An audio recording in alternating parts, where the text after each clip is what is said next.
एक दादा अपने पोते के पास भागते हुए आया और कहने लगा, बेटा जल्दी से छुप जाओ, तुम्हारी स्कूल की टीचर तुम्हें ढूंढते हुए आ रही है। उस लड़के ने कहा, दादाजी सबसे पहले तो आप छुप जाएं, क्योंकि मैंने अपनी टीचर से कहा है कि मेरा दादा फोत हो गया है, इसलिए तो मैं 2 हफ्तों से छुट्टी कर रहा हूँ।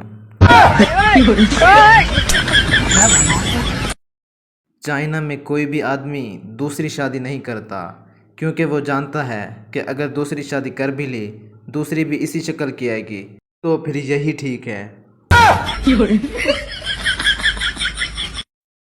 एक बाबा जी ने किसी के घर का दरवाज़ा खटकाया और कहा, बहन अल्लाह के नाम पे रोटी दे दो, कुछ दिनों से बाबा भूखा है।